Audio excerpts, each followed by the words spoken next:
sur les berges du fleuve Saloum, à 189 km au sud-est de Dakar, nous pouvons admirer la belle ville de Kaolack. Kaolack est un port fluvial et l'une des plus grandes villes du Sénégal et est le chef-lieu du département et de la région de Kaolack. La ville de Kaolack est une création coloniale qui a trouvé sur place le village de Dangan, aujourd'hui vieux quartier de la ville. Kaolack a été et est encore dans une grande mesure un centre important du transit de l'arachide, culture de rente du Sénégal. Autant dire que la ville a été durant longtemps l'une des plus importantes du Sénégal. Kaolack est l'un des 7 diocèses catholiques suffragants de l'archidiocèse de Dakar et membre de la conférence épiscopale interterritoriale du Sénégal, de la Mauritanie, du Cap-Vert et de la Guinée-Bissau. Il est administré depuis 2015 par l'abbé Pierre Tine. Le diocèse de Kaolack se situe géographiquement au centre-ouest du pays et s'étend sur 21 299 km², avec une population estimée à 2 216 000 habitants et 19 770 chrétiens catholiques baptisés.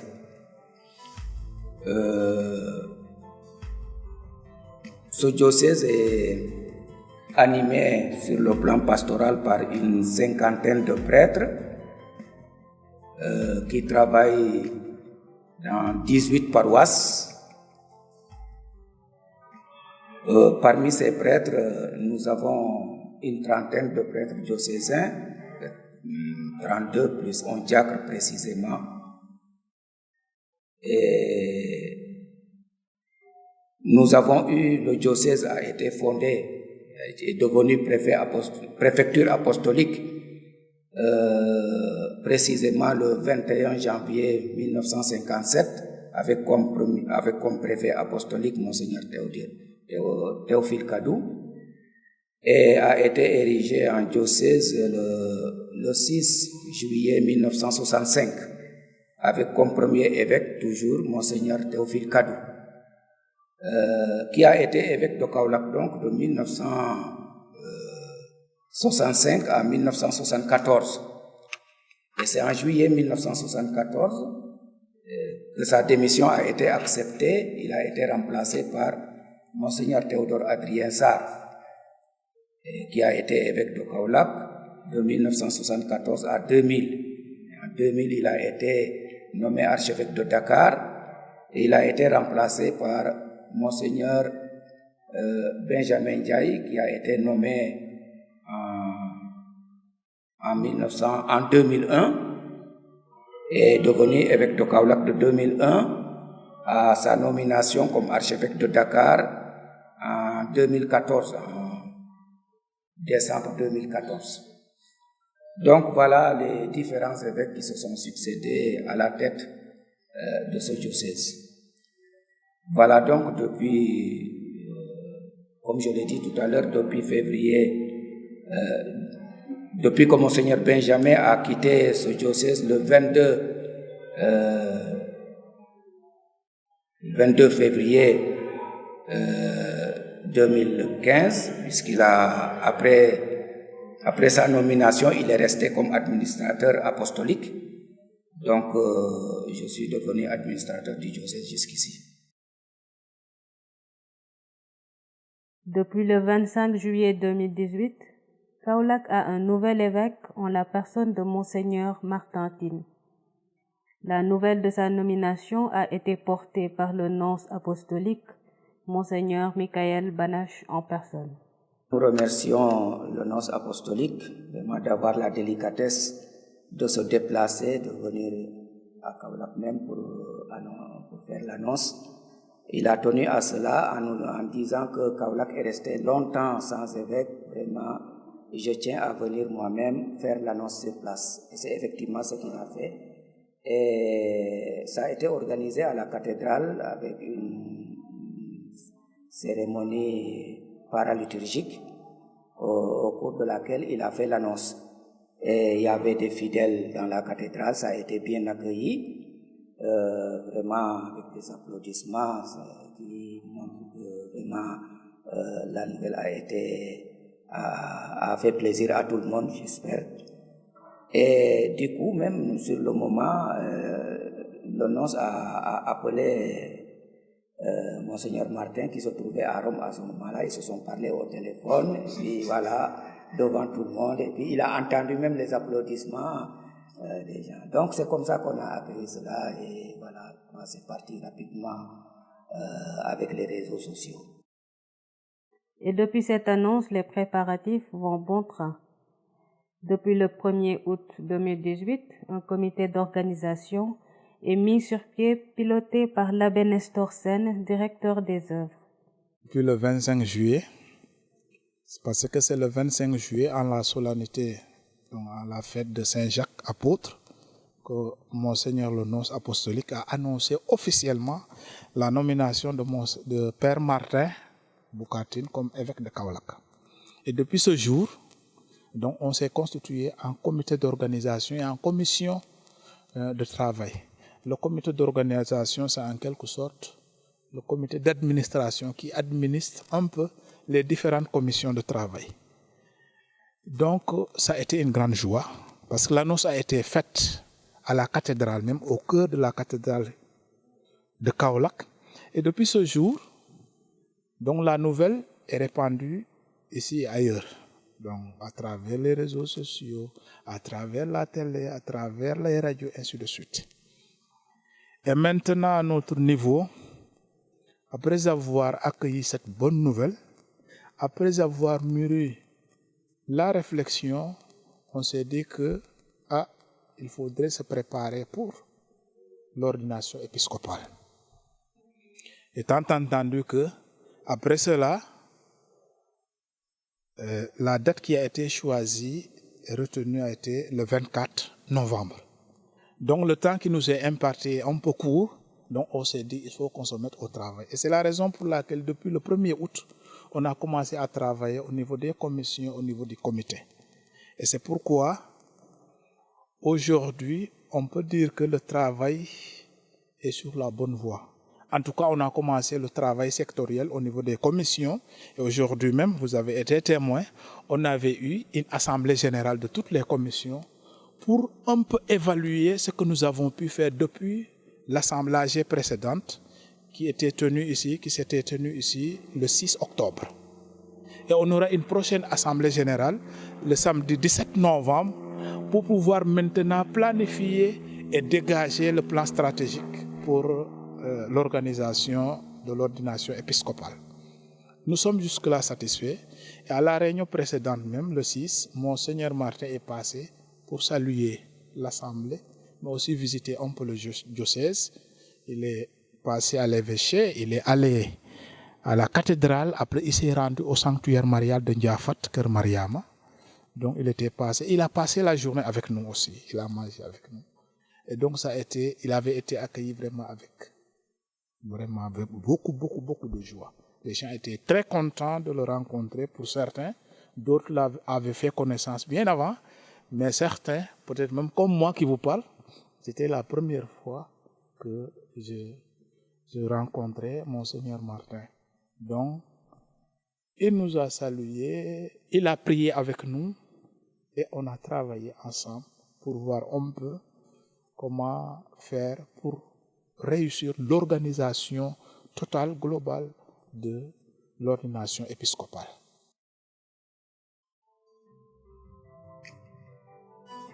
Le Conseil diocésain du laïcat n'est pas en reste. Un comité d'organisation a été mis sur pied. Et depuis lors, ce comité est à pied d'œuvre et travaille avec les différentes commissions qui le composent. Voilà. Moi, je suis dans la commission restauration et je sais que depuis lors, nous nous attelons à exécuter notre cahier de charges. Nous avons déjà fait notre budget et nous l'avons présenté. Nous avons également fait le recensement de tout ce qui est vaisselle au niveau de nos paroisses. Et nous avons commencé également le recensement des ustensiles de cuisine dont nous aurons besoin pour la préparation des repas. En somme, le comité est en train de veiller à ce que tous puissent être restaurés dans les meilleures conditions possibles et nous osons dire que nous sommes dans la bonne voie, vraiment, pour que ce pari puisse être gagné avec l'élan des préparatifs actuels. Alors, nous voulons juste en profiter pour inviter tous nos parents Diola, nos parents Sérères qui doivent venir du diocèse de Thiès et ceux qui doivent venir aussi des autres diocèses pour leur dire que Kaolack vraiment vous attend à bras ouverts. Une fois installé, Monseigneur Martin Tine aura pour mission la gestion du diocèse composé de plusieurs structures dont la Maison des œuvres. La direction des œuvres du diocèse de Kaolack a été créée vers les années 68. Du moins, d'après les archives, cette maison où nous sommes présentement a été acquise en 68. Mais le travail a commencé bien avant parce que notre diocèse est né en 1965. Le travail était entamé, le travail de coordination de l'apostolat, et c'est en 68 que l'autorité, Monseigneur Kadou, a acquis cette maison qui deviendra plus tard ce qu'on appelle la maison des œuvres apostoliques du diocèse de Kaolack. C'est en quelque sorte un centre d'accueil pour les militants de l'action catholique, pour les agents pastoraux accompagnateurs de ces mouvements d'action catholique, de groupes d'apostolat et d'associations. Donc voilà en gros ce qu'on peut dire sur la Maison des œuvres comme institution qui est au service de l'apostolat des laïcs de notre diocèse. Qu'est-ce qu'on entend par l'apostolat des laïcs? Vous savez, dans l'Église, nous avons une répartition tripartite. Il y a ce qu'on appelle les clercs, c'est-à-dire c'est les prêtres. Parmi les prêtres, il y a les évêques, mais aussi il y a les diacres. Et après ce groupe qu'on appelle les clercs, il y a aussi le groupe qu'on appelle les religieux religieuses, les consacrés souvent comme dit. Et il y a ce qu'on appelle le groupe des fidèles laïcs. Les fidèles laïcs, ce sont les chrétiens qui s'investissent dans le monde, qui sont dans le monde, qui travaillent dans le monde. Et donc, eux aussi font partie du peuple de Dieu. Ils font partie de l'Église. Et ces gens-là ont un apostolat particulier.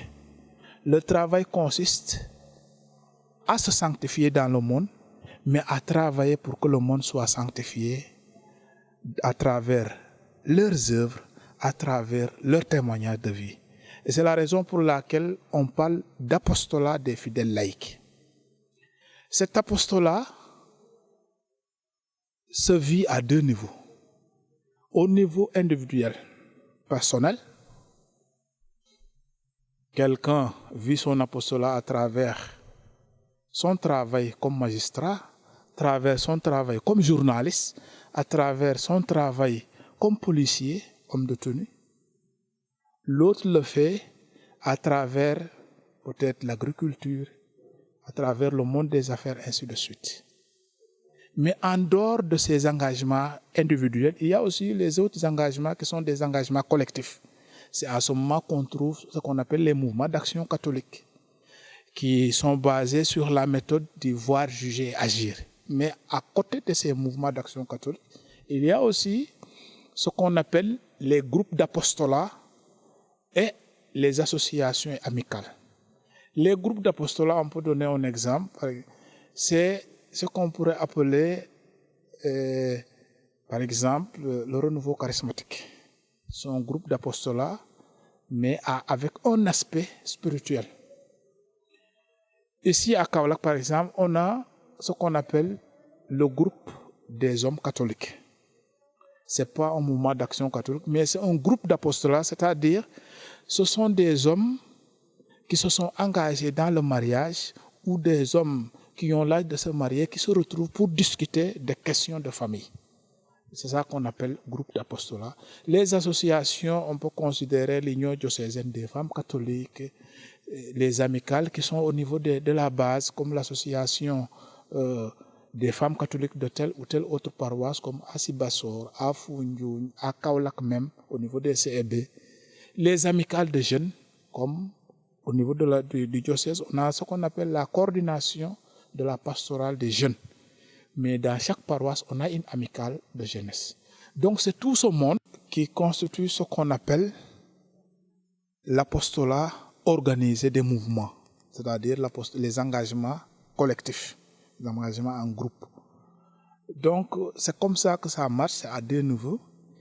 Et en dehors de cela, ces formes d'apostolat se vivent à travers nos engagements dans le monde, mais aussi à travers des événements, des sessions de formation que la Maison des œuvres organise. Par exemple, on vit ce qu'on appelle les Journées mondiales de la jeunesse, qu'on connaît très bien, on connaît l'expérience ici au Sénégal et dans les diocèses, mais aussi récemment, par exemple, avec les femmes catholiques, on a vécu ce qu'on appelle l'IMOFC, c'est-à-dire c'est l'Assemblée générale des organisations féminines catholiques du monde de femmes. Donc, qui était à Dakar du 15 au 22. Et ça concernait toutes les organisations féminines, dont celle de notre diocèse, par exemple, l'Union diocésaine des femmes catholiques. Donc, on a été pour réfléchir, pour revoir un peu la situation des femmes dans l'Église d'aujourd'hui. Et le thème a été « Femmes de l'IMOFC, porteuses d'eau vive au monde assoiffé de paix et de justice ». Donc, c'est des formes d'engagement collectif ou individuel qui s'appuient sur des orientations diocésaines, des orientations de l'Église au niveau national, mais aussi des orientations qui nous viennent de l'Église universelle, dont le magistère, le pape envoie souvent des choses, des enseignements qui nous permettent de nous inspirer de ces ressources, de ces sources d'information, de ces sources de formation pour pouvoir tenir des formations, ce qu'on pourrait appeler des formations continues pour les fidèles laïcs qui constituent le grand de ce qu'on appelle l'apostolat des laïcs.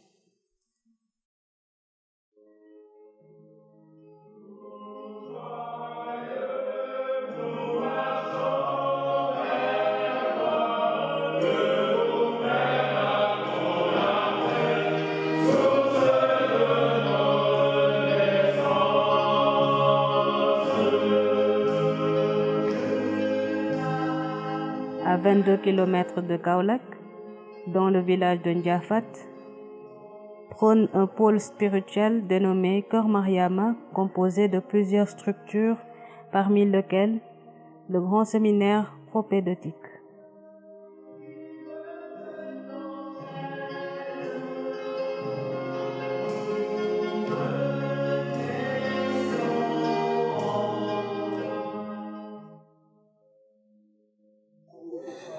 Le séminaire propédeutique existe depuis 10 ans. Et nous sommes à la 10e promotion. Et à cette occasion, nous avons invité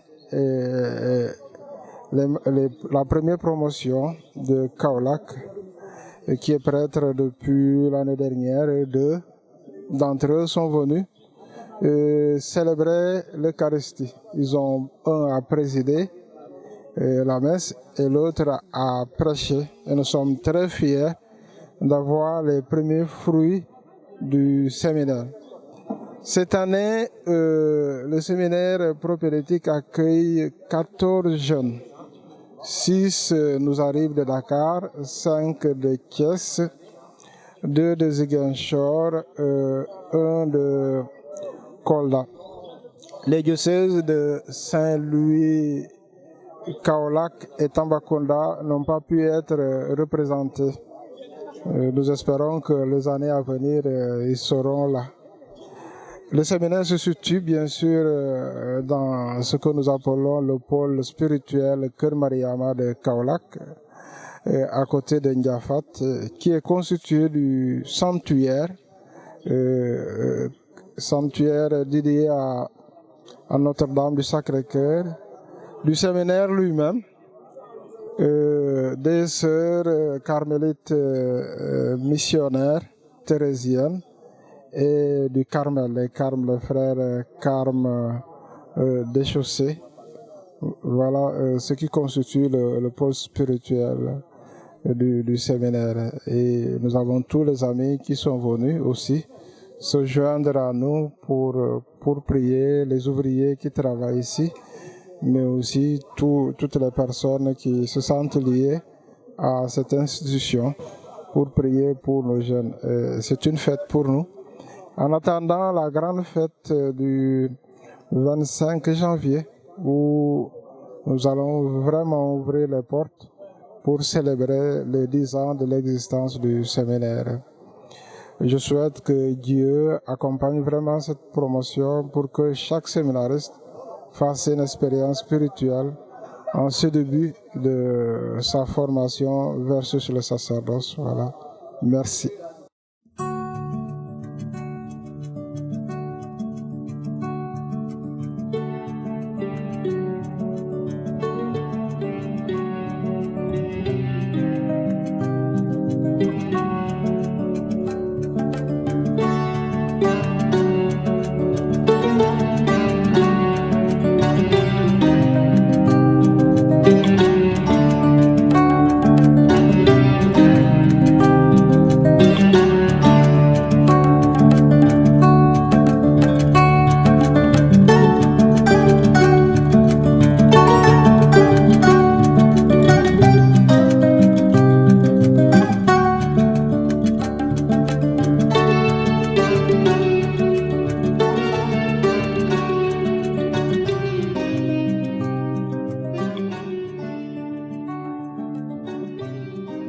Le grand séminaire bénéficie du soutien spirituel et moral des frères Carme Déchaussés.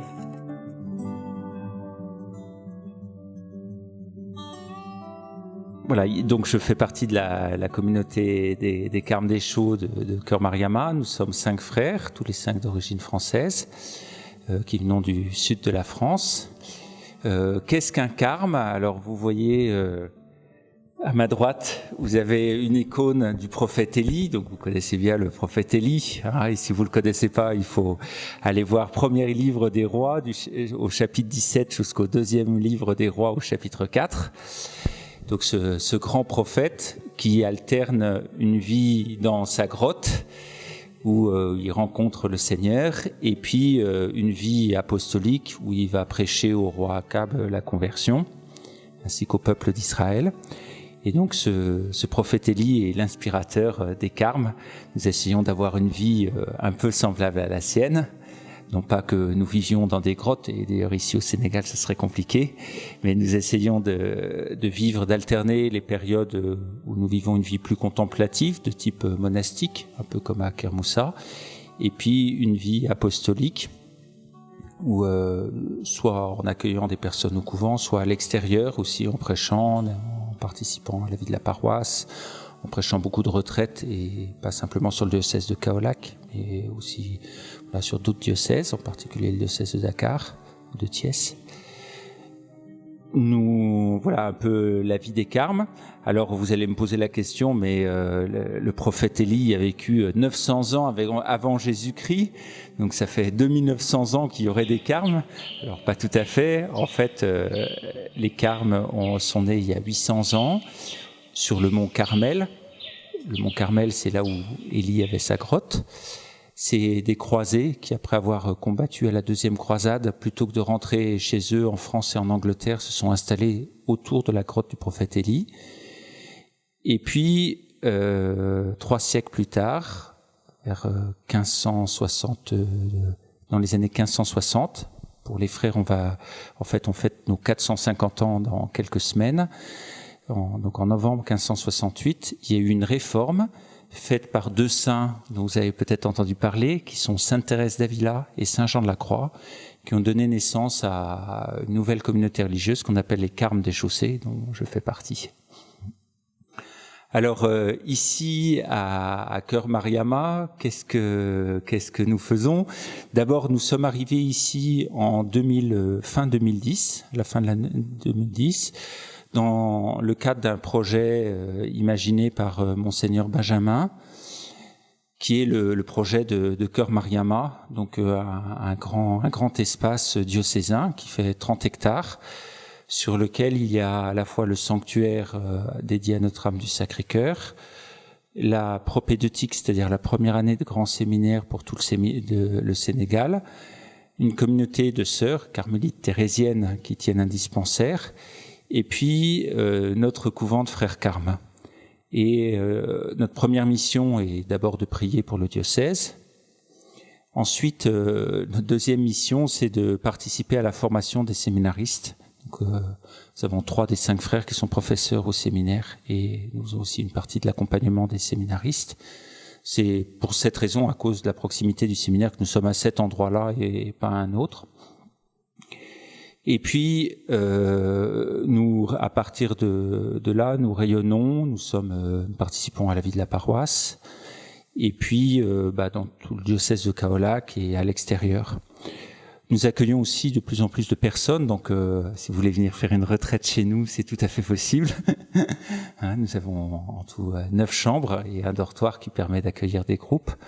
Donc nous avons de plus en plus de monde qui vient, en particulier de Dakar, maintenant que la route est bonne, pour venir passer 2-3 jours, voire une semaine, voire pour certains une dizaine de jours, de retraite, de repos. L'endroit est merveilleux, loin du bruit.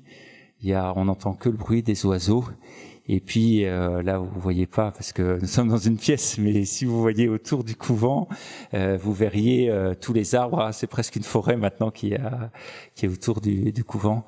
Donc c'est un très bon endroit pour se ressourcer, sachant que les frères là, on est à votre disposition pour vous accompagner, vous aider dans votre prière, dans votre retraite. Et puis évidemment, vous pouvez participer à notre rythme de prière. Alors, la caractéristique du point de vue de la prière des Carmes, c'est ce qu'on appelle en langage des Carmes, on appelle ça l'oraison, c'est-à-dire la prière silencieuse. Nous avons tous les jours ensemble, donc les 5 frères à la chapelle, 2 heures de prière silencieuse. 1 heure le matin, on commence la journée par 1 heure de prière silencieuse, on est tous les 5 à la chapelle en silence pendant 1 heure, et puis 1 heure le soir. Et dans l'intimité de cette prière silencieuse, nous rencontrons le Seigneur et nous avons fait l'expérience que vraiment Dieu se donne dans cette prière silencieuse, dans ce cœur à cœur, que vraiment Dieu veut se donner à chacun d'entre nous. Et c'est pas une spécialité pour les Carmes, c'est pour chacun d'entre nous. Il suffit de prendre, de se tourner vers lui. Il est là partout. La foi nous le dit et il est là, et non seulement il est là, mais en fait, on peut citer un verset de l'Apocalypse, Apocalypse 3:20, « Voici que je suis à la porte et je frappe. Si quelqu'un entend ma voix et ouvre la porte, j'entrerai chez lui et je prendrai mon repas avec lui et lui avec moi. » Voilà, non seulement le Seigneur, Jésus, il est là avec nous à chaque instant, mais en plus, il frappe à la porte de mon cœur. Et il attend qu'une chose, c'est que je lui ouvre la porte pour rentrer. Alors comment j'ouvre la porte ? J'entends pas, moi j'entends pas plus que vous. Jésus qui frappe à la porte, je l'entends pas avec les oreilles. Par contre, la foi me dit qu'il est là et qu'il frappe à la porte. Alors comme je sais qu'il est là, je vais lui ouvrir. Et comment je fais pour lui ouvrir ? Je me tourne vers lui, tout simplement, intérieurement. Oui, Seigneur, Jésus, je sais que tu es là en ce moment. Et là, je lui ouvre la porte. Donc il vient en moi et on passe un moment ensemble. Et l'oraison, c'est ça. Et c'est l'expérience qui, pour nous les frères, a changé notre vie au point que on est rentré dans une communauté religieuse qui fait oraison de 2 heures par jour, et que une de nos missions, c'est justement de communiquer cet enthousiasme, si vous voulez, cette joie de l'oraison, parce qu'elle est accessible à tous, quel que soit notre état de vie, notre situation. On peut toujours faire oraison. Il y a besoin de rien pour faire oraison. Il y a besoin juste de la foi.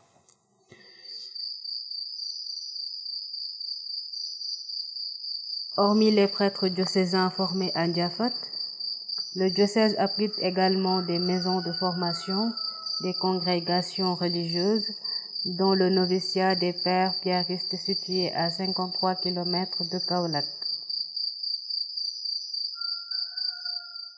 Les Pères Pierristes sont de la congrégation l'ordre des écoles Pi. C'est de l'ordre des écoles Pi. Cet ordre est né à Rome. Le fondateur, c'est Joseph Calasanz, qui est devenu Saint Joseph Calasanz et qui a fondé cet ordre à Rome. C'est un Espagnol. La congrégation piariste est dédiée à l'éducation des enfants, mais en particulier des enfants pauvres, qui a commencé depuis Rome jusqu'aujourd'hui, ici au Sénégal et ailleurs. Nous avons plusieurs œuvres, nous avons plusieurs écoles. Nous sommes à Dakar, à Pékin, en particulier à Samsam et Tiaroy. Nous avons des écoles là-bas. Nous avons notre Scholastica à Notre-Dame d'Afrique, à Dakar.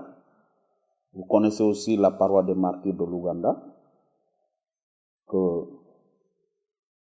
là où nous sommes présents. Il y a aussi notre curie provinciale est à Dakar, dont le père provincial, le père Christian, Thierry Binamoto. Nous sommes à Oussouye. Nous avons une ferme à Oussouye. Nous avons le collège Joseph Faye et le collège Calasanz de Kajinol. Nous sommes ici aujourd'hui à Sokone. Et comment les pères piaristes sont venus ici à Sokone et quand? Nous sommes appelés ici depuis 1994-95. À l'époque, il n'y avait pas le noviciat. Donc l'évêque nous avait appelés ici pour travailler dans la paroisse Sainte-Thérèse de Sokone. Quant au noviciat, il était déjà à Oussouye depuis les années 1986, jusqu'à, disons, 2000. Et en 2001, nous sommes arrivés ici pour ouvrir le noviciat. Donc le noviciat Bethel Sokone a ouvert ses portes en 2001 jusqu'à nos jours.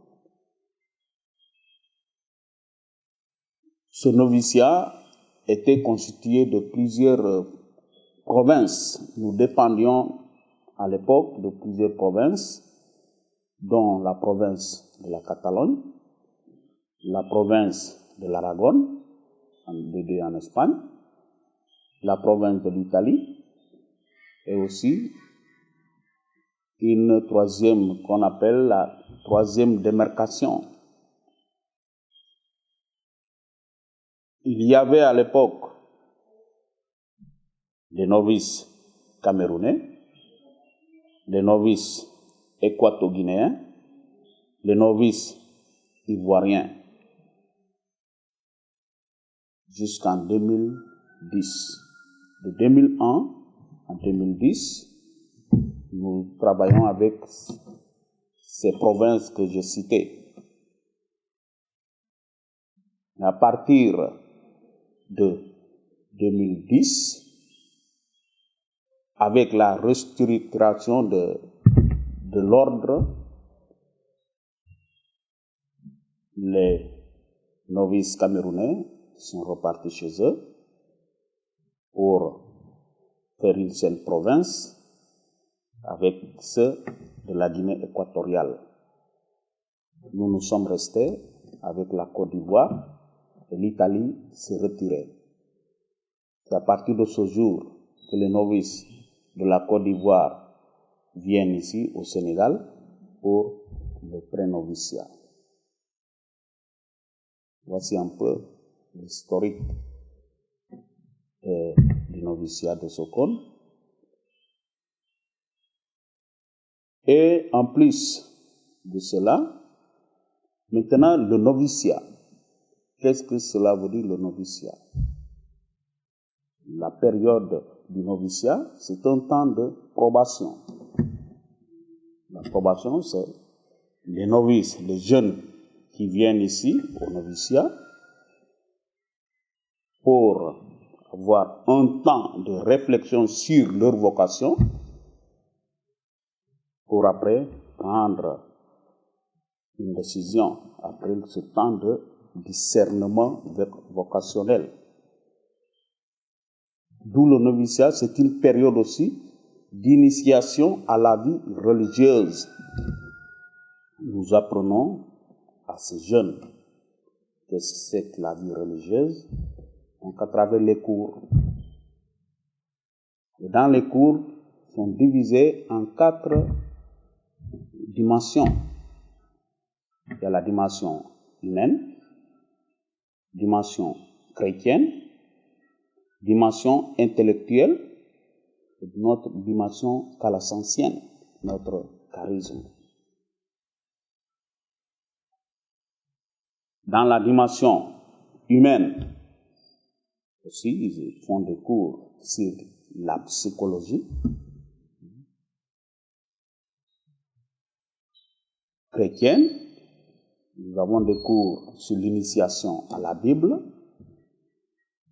l'approfondissement de la connaissance du Christ, puisque c'est à cause ou grâce au Christ que nous sommes là, au noviciat, les novices doivent découvrir qui est le Christ avant de prendre leur décision. De manière fondamentale, le novice doit connaître le Christ. Et aussi, nous avons le domaine calasantienne, cette dimension, nous leur apprenons le charisme piariste, d'où la connaissance de notre saint fondateur, le pourquoi il a fondé l'ordre des écoles pies. Nous avons aussi à apprendre nos constitutions écrites par notre cher fondateur, les règles de l'ordre. Nous avons aussi à étudier ses lettres. Tout cela constitue la pensée de Saint Joseph Calasanz, qu'il faut étudier de manière approfondie. Parce que le novice doit connaître notre identité d'abord, avant qu'il ne s'engage. On ne peut pas sortir ici du noviciat piariste sans connaître ni le Christ, ni le fondateur. Et sinon, on peut se tromper de route. Le noviciat est constitué de jeunes qui viennent un peu de partout, en Afrique, en particulier l'Afrique de l'Ouest. Nous avons ici des Sénégalais, nous avons des Ivoiriens, nous avons des Congolais, Congo RDC, nous avons des Béninois, et aussi il y a des Togolais qui sont passés par là. Et c'est une richesse pour nous en tant que formateurs, une richesse culturelle, parce que nous découvrons plusieurs cultures à travers ces jeunes. On ne fait pas de distinction que toi tu es novice sénégalais, toi tu es novice ivoirien, tu es novice congolais. Non, nous formons un tout. Et même les confrères qui sont les formateurs ici, qui donnent des cours, il n'y a pas que des Sénégalais. Nous avons des Ivoiriens, nous avons des Camerounais. Nous tous, nous constituons une seule communauté. En plus de cela, il y a aussi la prière. Cette étape est très importante pour les novices et pour nous, les religieux. Donc il y a des moments de prière communautaire. C'est un acte très important. D'abord le matin, tous les matins que Dieu nous donne, nous commençons la journée par la messe, l'Eucharistie, qui est le centre de notre vie chrétienne et encore dans notre vie religieuse. C'est un aspect que notre Saint fondateur tient. D'abord l'Eucharistie, qui est le centre de la vie communautaire. Et après, il y a la prière. Nous avons la prière du matin, nous avons la prière de midi, nous avons la prière du soir, qu'on appelle les vêpres, et aussi nous avons les complis. Avant d'aller dormir, nous devons rendre grâce à Dieu de la journée qu'il nous a donnée. En plus de cet acte, il y a aussi les tâches personnelles, le travail manuel. C'est très important aussi pour la formation des novices. Parce que le travail aussi, c'est la prière. Il ne faut pas faire un travail à contre-cœur. Sinon, nous ne pourrons pas dire que le travail modèle l'homme. Parce qu'il faut le faire avec joie. Donc ici, dans notre communauté, dans son noviciat, chaque novice a sa tâche. Ils savent ce qu'ils doivent faire après le petit déjeuner. Il y en a qui sont au jardin des fleurs, il y en a qui sont au jardin potager, il y en a qui sont au poulailler, à la porcherie, à la lapinerie, etc., puisque nous faisions beaucoup de choses ici. Et c'est très important pour leur vie. Demain, ils seront des prêtres. On peut envoyer un jeune prêtre, soit dans une paroisse. Il ne faut pas rester aussi dans l'oisiveté sans rien faire. Nous pouvons dire à un jeune prêtre qui est responsable de la ferme, parce que nous avons des fermes écoles. Donc tout cela, tu peux l'apprendre ici aussi en noviciat. Voici un peu l'historique, ou, si vous voulez, la vie que nous menons ici au noviciat. Et les novices viennent ici pour un an, puisque c'est une année canonique. Comme je parlais au début, c'est une année de probation.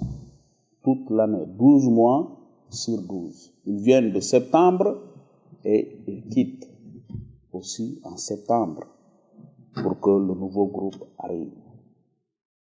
Cette année, ils sont 12 novices.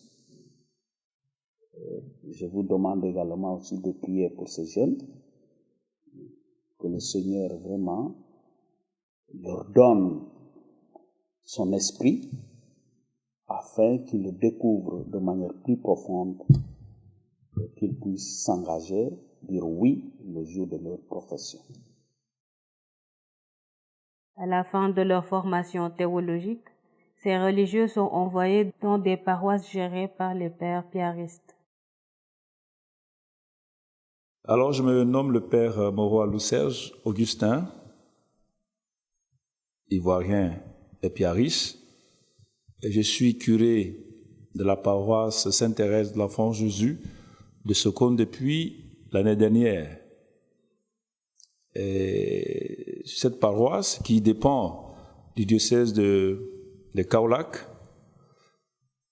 elle a été érigée officiellement en 1965. Alors, elle a déjà fêté ses 50 ans dans les années antérieures. C'est une paroisse jeune, parce que la majorité des paroissiens est jeune.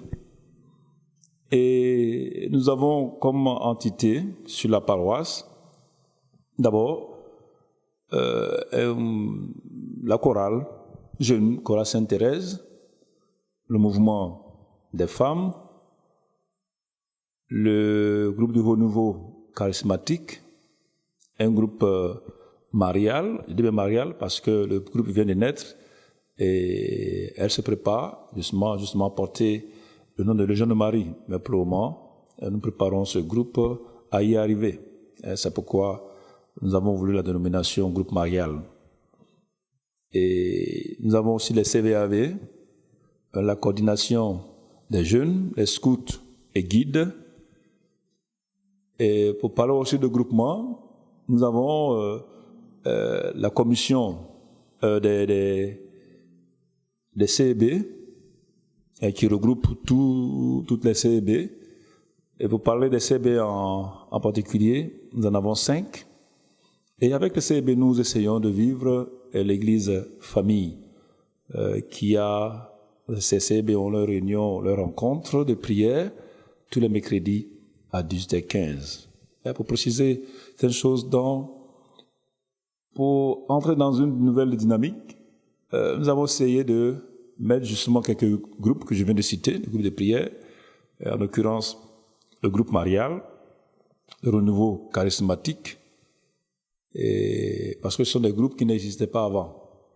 C'est quand Dieu nous a fait grâce de nous faire curer, que nous avons instauré ce groupe, dans le but vraiment d'aider les fidèles chrétiens de la paroisse de Sokone à plus de spiritualité. Parce que comme je l'ai dit dans une interview il y a quelques mois, d'abord je pense que le chrétien, c'est celui-là même qui aime prier et qui a une vie spirituelle assez poussée. Et quand il y a la spiritualité, je pense que tout découle, notamment l'amour dont nous parlons tous les jours. Et c'est justement dans la prière que le chrétien pourra puiser cette force pour pouvoir aimer ses frères et ses sœurs. Comme le dit l'évangile d'aujourd'hui, où Jésus a guéri cette femme le jour du sabbat. Un résumé de ce texte que j'aime bien, pour nous dire que l'amour de Dieu est lié aussi à l'amour de nos frères et sœurs. Alors, donc, la parole de Sokone, aujourd'hui, avec cette nouvelle dynamique que nous essayons d'instaurer, a comme perspective d'aller encore plus loin, pour être une de ces paroisses où il fait bon vivre.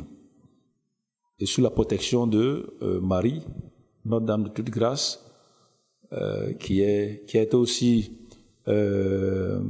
érigée cette année. Et donc, vous voyez que l'Église, elle est bien protégée, accompagnée dans son élan.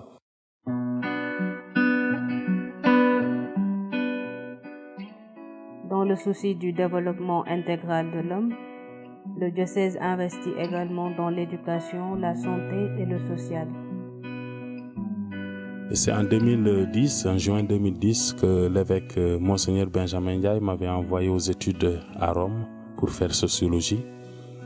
Et à mon retour de Rome en 2016, je suis parti à la paroisse de Kaffrine comme vicaire. Et ensuite, cette année, en octobre 2018, que l'administrateur, l'abbé Pierre Tin, m'a nommé directeur diocésain de l'enseignement.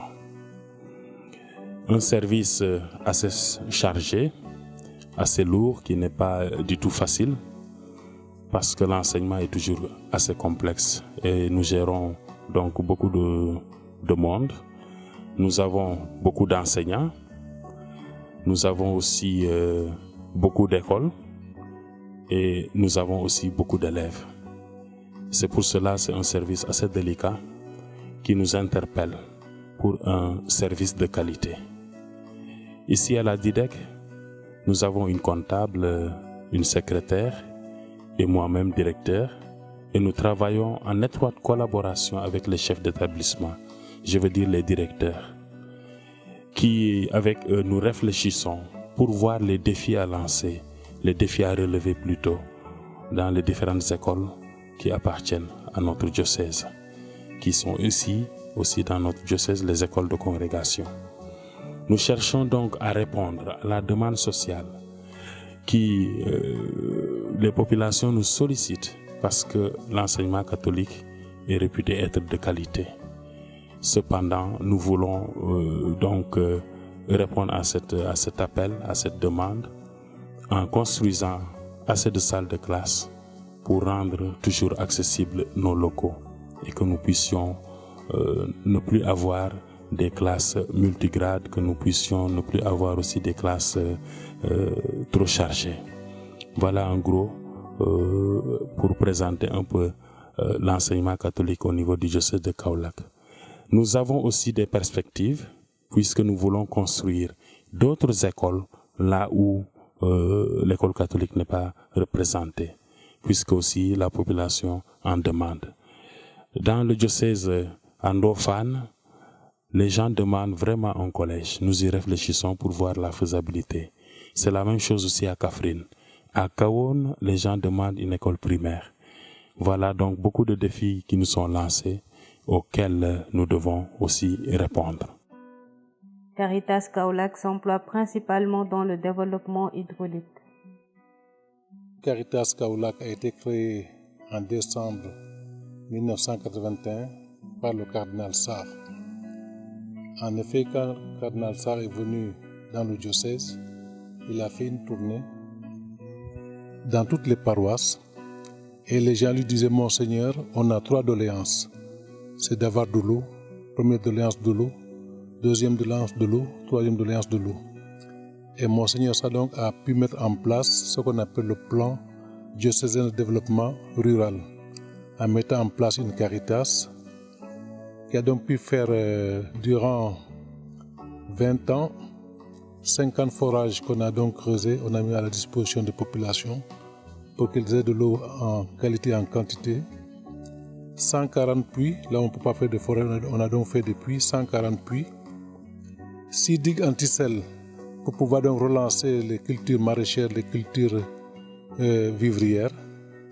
Et aussi pour soulager aussi la corvée des femmes pour le pilage de mil, on a donc mis en place une centaine donc de moulins à mil et de décortiqueuses. Donc Caritas Kaolack intervient dans plusieurs domaines. Le domaine de l'hydraulique, donc avec ce que je viens de dire, avec les forages, les puits, les digues anti-sel, mais aussi on a mis en place des périmètres maraîchers pour permettre donc aux femmes et aux hommes, pendant la saison sèche, d'avoir d'autres revenus complémentaires. Caritas intervient dans l'organisation aussi des populations, surtout les organisations paysannes, par la mise en place d'associations paysannes qui forment aussi des relais, qui peuvent aussi aider un peu les populations à améliorer leurs revenus. On a aussi mis en place aussi des lignes de crédit pour permettre donc aux populations pauvres d'avoir accès au crédit pour pouvoir quand même avoir des semences de qualité, avoir aussi du matériel de qualité. Caritas aussi intervient dans le domaine de la sécurité alimentaire, donc pour aider les populations à améliorer le rendement en mil, riz et arachides. Caritas intervient dans le domaine de l'assainissement. Oui. Aujourd'hui, donc, on intervient dans 4 communes, la commune de Kaolack, la commune de Kermadiabel, la commune de Gandiaye et la commune de Gandiaye, dans le cadre de l'assainissement pour permettre donc aux populations d'avoir des quartiers propres et avoir donc un environnement sain. Et là, donc, on est en train d'exécuter un grand projet pour faire donc dans les 3 communes, Kahone, Kermadiabel et Gandiaye, des centres de transfert, des centres de décharge pour que quand les populations ramassent les ordures dans les maisons et les quartiers, qu'ils puissent les déposer là-bas. Et dans ces décharges maintenant, on va faire le tri pour voir ce qui est utilisable pour le recyclage du plastique et ce qu'on peut utiliser aussi pour le compost.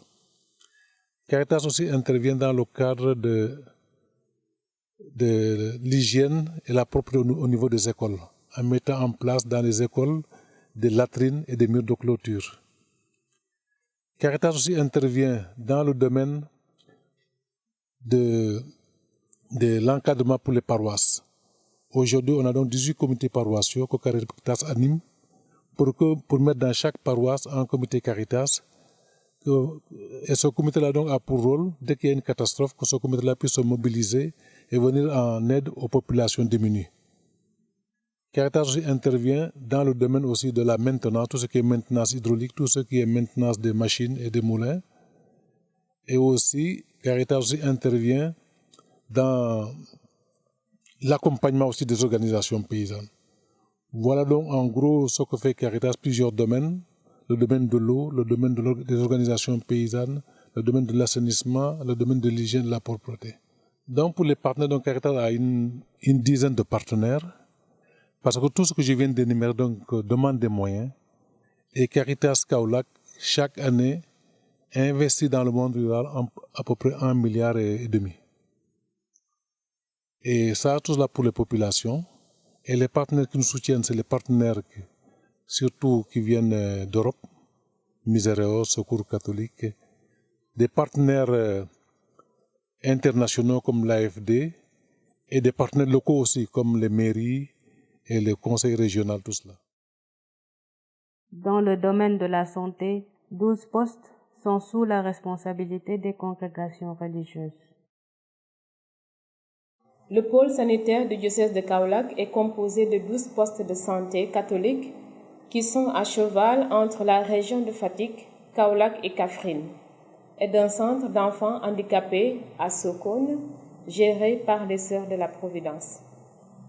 Il s'agit des postes de santé de Ndofane dans le district sanitaire de Ndofane, Tingé dans le district sanitaire de Gossas, Sokone dans le district sanitaire de Sokone, Makakaon dans le district sanitaire de Guinguinéo, Missirah et Kumbédia dans le district sanitaire de Koungheul, Sibassor dans le district de Kaolack, Gandiaye dans le district sanitaire de Kaolack, Foundiougne dans le district sanitaire de Foundiougne, Gossas dans le district sanitaire de Gossas, Kaffrine dans le district de Kaffrine et Ndiafat dans le district sanitaire de Ndofane.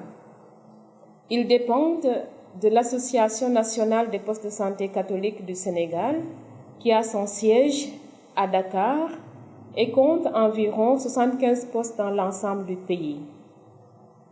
Certains postes de santé ont une zone de responsabilité et des cases de santé où se déroulent des activités en stratégie avancée. En général, les postes de santé catholiques du diocèse de Kaolack offrent aux populations des soins curatifs, consultation générale, prise en charge des enfants malnutris sans complications, des accouchements, particulièrement dans le poste de santé de Missirah et Kumbédia. Des soins préventifs composés de la vaccination des enfants de 0 à 15 mois, la pesée, la consultation prénatale, la vaccination des femmes enceintes contre le tétanos, le dépistage du VIH-Sida dans certains postes avec l'accompagnement des personnes vivant avec le VIH. Les postes de santé de Sokone et Ndiafat sont équipés de laboratoires. Dans le domaine du volet de l'information, de l'éducation et de la communication, au niveau des postes, nous faisons des causeries sur la communication, la maladie à virus Ebola, le VIH-Sida, la malnutrition et d'autres thèmes de santé. Au niveau de l'organisation, les postes de santé catholiques du pôle de Kaolack dépendent de l'Association nationale des postes de santé catholiques du Sénégal. Chaque poste est géré par une religieuse infirmière. Des réunions de coordination sont tenues tous les 2 mois dans la mesure du possible. Elles constituent des instances de dialogue participatif pour chaque membre. Des temps de formation sont organisés chaque année pour tout le personnel soignant. 2 religieuses infirmières élues par les sœurs représentent le bol de Kaolack au niveau national. Elles participent aux différents conseils d'administration convoqués par la présidente de la dite association. La mission des postes de santé catholiques du pôle de Kaolack s'enracine dans la doctrine sociale de l'Église. Mais chaque poste oriente son activité en fonction du charisme de la congrégation responsable de celui-ci. Elle consiste essentiellement à transmettre l'amour compatissant de Dieu auprès des plus démunis, des malades et de toutes les personnes qui souffrent physiquement, psychologiquement et moralement. À travers les activités curatives préventives, elle participe au bien-être physique, moral et affectif de la population sénégalaise et de celle au-delà de nos frontières. Toujours dans le domaine de la santé, les Sœurs de la Providence s'occupent avec beaucoup d'amour et de zèle du centre Buntu Yakar qui accueille les enfants handicapés. Étant à la retraite, j'ai cherché un peu comment occuper mon temps. Et il s'est trouvé que l'enfant de la dame qui travaille avec nous à la communauté a un enfant handicapé, très handicapé, un petit Adrien. Nous avons vu comment il n'y a rien sur place. Tout était à Dakar pour les soins, la rééducation, tout c'était Dakar. Pendant mon exercice d'infirmière, je savais aussi qu'il y avait des enfants handicapés sur la région. Et donc, on s'est posé la question en communauté, qu'est-ce qu'on pourrait faire? En même temps, il y a le pape François qui insiste pour aller aux périphéries, là où il n'y a rien, oser innover, aller vers les plus pauvres. Et je pense que les enfants handicapés, pour moi, ce que je vois à Sokone, font partie vraiment des plus démunis, puisque jusqu'à ce qu'on ouvre le centre, rien n'était fait pour eux. Ils étaient ou enfermés à la maison, ou errants dans la rue. Et on dit facilement au Sénégal, qui Dounit, ce n'est pas une personne, ce sont des mauvais esprits qu'il a. On ne peut rien faire pour eux, c'est pas bon, ce sont pas des bons enfants. Et donc, je me suis dit, c'est vraiment eux les plus pauvres. Donc, on a osé, alors qu'on est une petite communauté de 3 sœurs, nous sommes âgées, une seule est jeune, mais on s'est dit, on va oser. Et toutes les portes se sont ouvertes.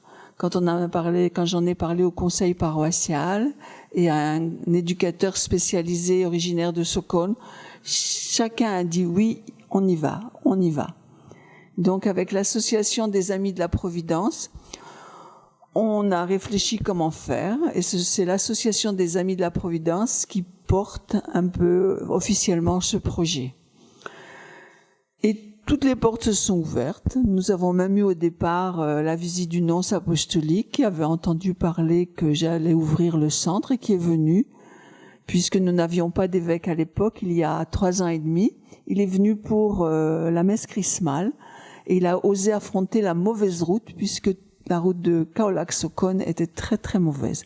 Il est venu ici, il a visité, il a rencontré quelques parents, et il m'a dit, je crois que je vais vous aider. Et le premier don a été fait par l'annonciature. Et après, les dons arrivent. C'est vrai que ce sont des dons essentiellement de l'extérieur, alors que je connais pas beaucoup de monde, mais pour l'instant, le fonctionnement se fait par des dons. Et les parents, dès le départ, on a donc fait des réunions de parents, et les parents étaient partie prenante. Encouragés par ce signe de la Providence avec la visite du nonce apostolique et du don qu'il a fait, nous nous sommes mis en route. Les parents nous ont fait confiance. 20 enfants étaient là la première année, sont venus tous les jours avec une équipe éducative de 6 ou 7 personnes au début. Certains enfants ont été suivis à domicile parce qu'ils habitaient trop loin ou trop handicapés. Et au bout de 8 jours d'ouverture, les parents sont venus nous voir en disant « Mais qu'est-ce que vous avez fait à nos enfants ? Ils ont beaucoup changé. » Mais rien de spécial, sauf que chaque matin, l'enfant, comme ses frères et sœurs, on lui met le sac sur le dos avec son petit goûter. Et il venait au centre, soit à pied, soit en moto, soit dans le dos de la maman. Et comme ses frères et sœurs, il était intégré donc dans la société. Et vraiment, les enfants ont fait beaucoup de progrès. Cette année, ils sont 35 enfants à venir au centre pour une équipe éducative de 9 personnes. Les enfants sont répartis en 3 groupes. Les petits, ce qu'on appelle les petits, parce que maintenant certains ont 6 ans, 7 ans, mais ils sont en grande dépendance physique et intellectuelle. Donc, ils sont dans ce qu'on appelle la salle, la petite section, et on s'occupe beaucoup de leur rééducation physique, de leur éveil aussi intellectuel. Ensuite, dès qu'ils peuvent, ils passent en moyenne section, c'est-à-dire ce sont les enfants qui ont besoin d'être stabilisés, on leur apprend à s'asseoir, à écouter, à parler, à dessiner. Et donc, ça peut être assez long, mais on essaie de faire un programme préscolaire à leur rythme, et certains se débrouillent même très bien. Quand ils arrivent, on voit qu'ils peuvent aller en grande section, alors ils sont regroupés. Cette année, ils sont une quinzaine.